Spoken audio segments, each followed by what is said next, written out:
My constant complaints about New Hampshire being first in the nation aside, and I promise I'm not done yet, the Democratic presidential primary picture is a very different one today than it was yesterday. Deval Patrick announced he's officially out, following in the footsteps of businessman Andrew Yang and Colorado Senator Michael Bennet, who called it quits shortly after the polls closed. With less than 5% of the vote between the three of them, their exits hardly come as a surprise. But after two one-time frontrunners, Elizabeth Warren and Joe Biden, came in a distant fourth and fifth place, respectively, each is now in the uncomfortable position of justifying their continued place in the race. It ain't over, man. We're just getting started. The fight we're in, the fight to save our democracy, is an uphill battle. But our campaign is built for the long haul. The big winners of last night, of course, were Bernie Sanders, who came in first with 26%, Pete Buttigieg close second with 24%, and a come-from-behind third-place finish by Amy Klobuchar. Tonight in New Hampshire, as everyone had counted us out, even a week ago, thank you, pundits, I came back and we delivered. Next up, it's Nevada, South Carolina, then on to Super Tuesday. But as we look ahead to the final nomination, how much stock should we really be putting in the verdict of New Hampshire's voters? To help you decide, here's a little exchange between one Granite Stater, a New York Times reporter Lisa Lehrer, and the Daily podcast from earlier this week. So do you think the party needs to unify around someone? Yes, absolutely. It's just, who do you do? Well, yes. So I'll wait till New Hampshire and see what they say, and I'll go from there. But you're voting in New Hampshire. Oh, yes. Oh, absolutely. Oh, my God. Joining me are Shannon O'Brien, former state treasurer and Democratic candidate for governor. Nice to see you, Shannon. And Ben Clements is a former federal prosecutor, the chair of the group Free Speech for People, and the co-author of The Constitution Demands It, the case for the impeachment of Donald Trump. Ben, it's good to see you, too. Good to see so you, we're Jim. about 20 hours after the results came in. Do you have any insight that we haven't heard 1,000 times about last night's results? I don't think it's possible to have any new insight. You think that we've been talking about this for just a little bit too long right now? No, I mean, I don't think that it's insight, but I think that it's a harsh reality for Democrats that it is important, for the Democratic Party to begin to coalesce around some candidates to take on Trump. And I think that this is a very nervous time for... After two primary little tiny contests? Two little tiny contests, and I don't disagree with either Elizabeth Warren or Joe Biden that it is just the beginning. But the fact is that momentum, you've got to be able to continue to raise money, and that starts to dry up if you're not meeting expectations. Are Warren and Biden cooked? No, I don't think so at all, Jim. As you said at the outset, they were front runners. There may not be front runners now, but I think you will say, I think Elizabeth Warren accurately says her campaign is built for the long haul, and I think you'll see her moving back up. But just to reiterate a little bit what Shannon says, the idea that that we look at two primary and a caucus, a tiny fraction of the votes around the country, and say we have to know who the front runner is now, or the person that was speaking on the interview there. I mean, that just makes no sense. Well, it makes no sense, but what I learned while I was in New Hampshire, which I'm embarrassed I didn't know before, there has never been a Democratic nominee who has not come in first or second in New Hampshire. So at least historically, this little tiny primary has huge impact on the whole thing. I don't like it, but that is the way it is. Can we talk about one guy who wasn't there last night? He's at 15% in the national polls. He's planning on spending billions of dollars, but he hit a little bit of a bump in the road with the reemergence of a piece of a speech he gave in Aspen in 2015. Here's a piece of it, Michael Bloomberg. 95% of your murderers and murder victims fit one MO. You can just take the description, Xerox it, and pass it out to all the cops. They are male minorities, 15 to 25. That's true in New York. It's true in virtually every city. And that's where the real crime is. And he goes on to say, and by the way, and the way you get the guns out of kids' hands is to throw them up against the wall and frisked him. I spoke to his national spokesperson today, Sabrina Singh, who said he's already apologized. He said he was wrong. He knows he was wrong.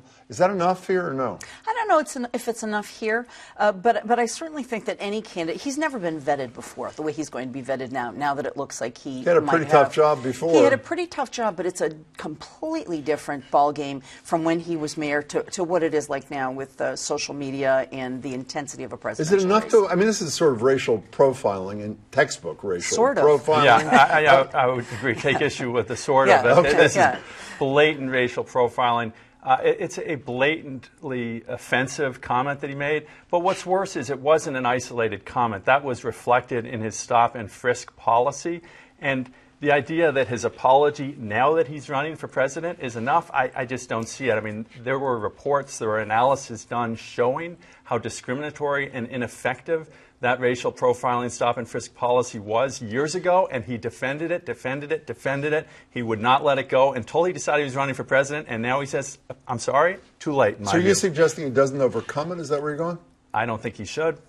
Let's talk about another matter. Roger Stone, as we know, was convicted of obstruction, making false statements, witness tampering.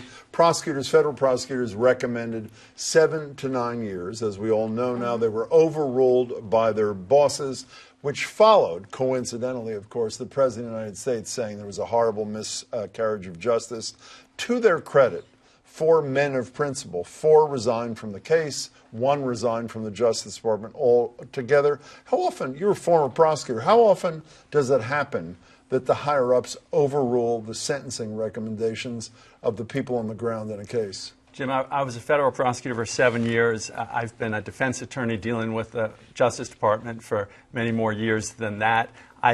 There are instances where line prosecutors are overruled on certain things. I have never, ever seen or heard of line prosecutors submitting a sentencing memorandum only to have it vetoed and overruled by a later submission directed apparently by the Attorney General of the United States, apparently at the behest of the president, who had an interest in protecting his crony who had lied for him, which gave rise to the prosecution in the first place. You're the guy, you and Tom Steyer were 2 of the earliest pro-impeachment people that practically anywhere in this country.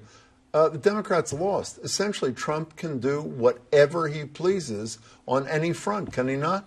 Well, he believes that, and I think it's up to the Democrats and anybody who still believes in our Constitution to continue to fight back on that. Well, they said, by the way, Bill Barr has finally agreed to come in March, testify in front of the House Judiciary Committee. But in terms of the Republicans, I have to say the muted response to this, we all know Susan Collins from Maine is the one who said, well, I think after she voted for acquittal, I think the president has learned lessons. To the credit of Manu Raju, a congressional reporter for CNN, he chased her down today and asked her about this. Here it is.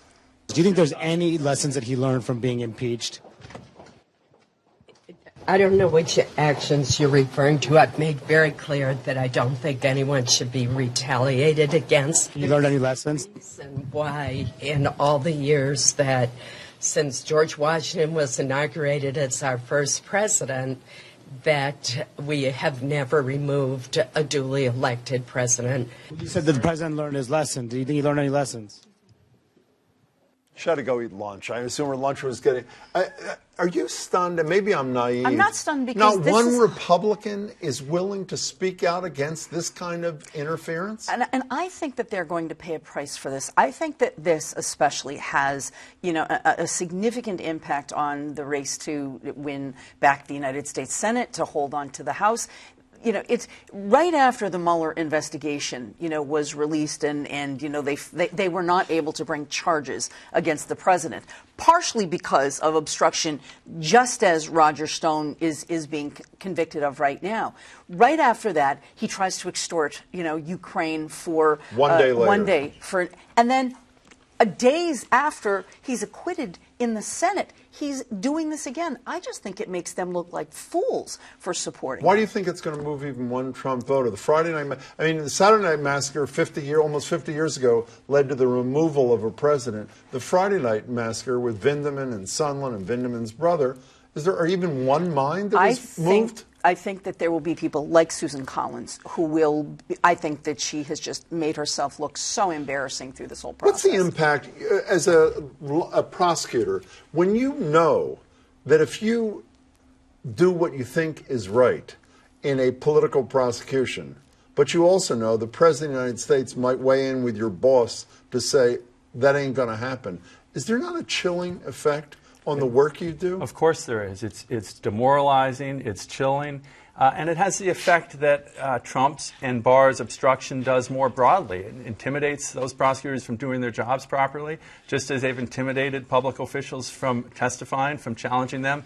And, you know, the honorable thing to do, frankly, is what those 4 prosecutors did. Step down, best of all, the one who resigned from the Justice Department completely. And more, frankly, more assistant United States attorneys around the country should be doing that. We should say, we only have 30 seconds left. This is not isolated. We also learned that the Justice Department has agreed to take information from Rudy Giuliani, who is under investigation by the Justice Department, about Ukraine. They'll vet the information and decide if they can proceed against anybody in the name of Donald Trump. Is that not so crossing the line? It's insane. It is so crossing the line and so corrupt. It is insane. Rudy Giuliani has spent the last 2 years lying to anyone who will listen, lying to anyone who put him on TV to try to help Donald Trump. The idea that he now has special access to the Department of Justice to spew his lies and have them taken seriously is unbelievable. You think the Republicans will pay a price quickly? I think that they will, and I think that you're going to see some of these maybe tighter Senate races and some of these House races. I think that this will have an impact. Fair enough, Ben. It's good to see you. Good to Thanks see you, so Jim. much, Shannon. Okay. As always, Thank you. really appreciate your time.